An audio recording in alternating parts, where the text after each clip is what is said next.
I've seen some crazy shit.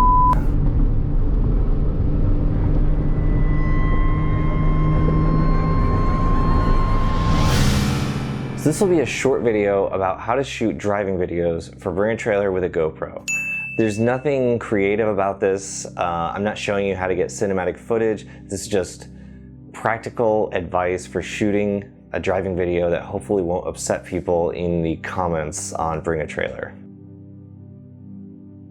I'm not familiar with the other action camera brands, but GoPro is kind of the standard for this. So if you're doing a bunch of auctions or listing shoots, you should just probably get one. And if you're needing to use one to sell your own car, you can rent one for under 50 bucks or borrow one. This is the Hero 7 Black. There are newer ones. Try to get one with what they call hyper smooth stabilization, because that's the real benefit of these things. It keeps things smooth. I previously made a video about how to get good exhaust audio in your GoPro videos, so disregard all of that.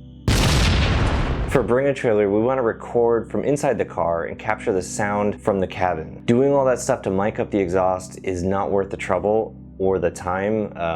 Bidders want to hear the sound in the cabin, the intake, the exhaust, the gear shifts, and how the suspension goes over bumps from inside the car. If you make it more complicated, every connection point you introduce, so the external microphone, adapter, audio cable, is a potential failure point, and you don't want to get home and realize that the cable wasn't plugged in all the way and it didn't pick up sound.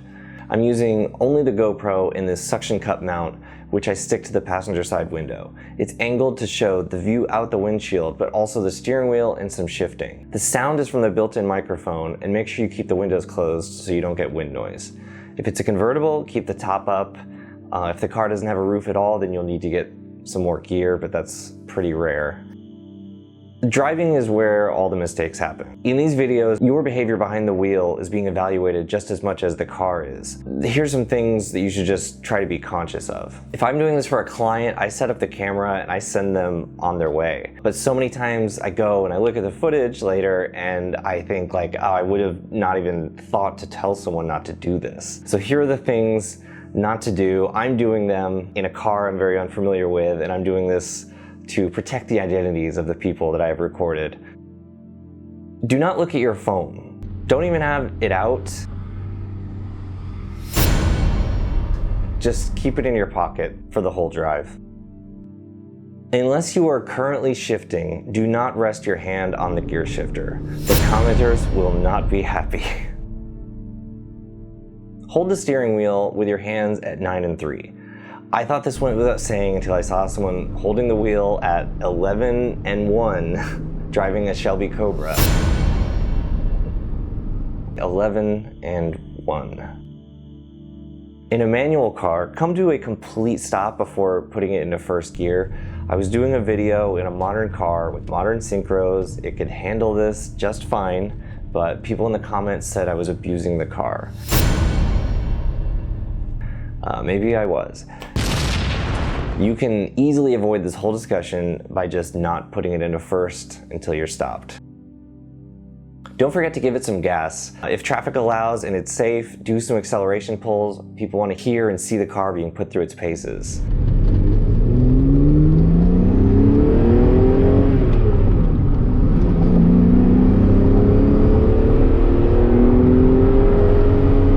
Usually the time of day when light is good for a shoot, the traffic is bad, so it can be really hard to have a break in congestion. So definitely be safe.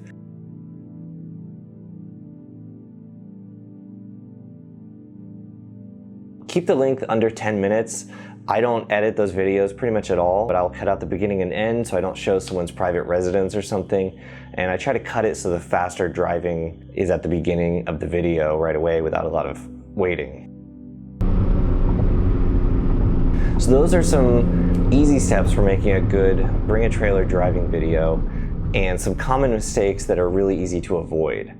It won't be cinematic, but anyone should be able to go and get a good video without much effort or a lot of equipment. Thanks again for watching and for the comments. I said this would be short, so I'm done. That's it. Bye.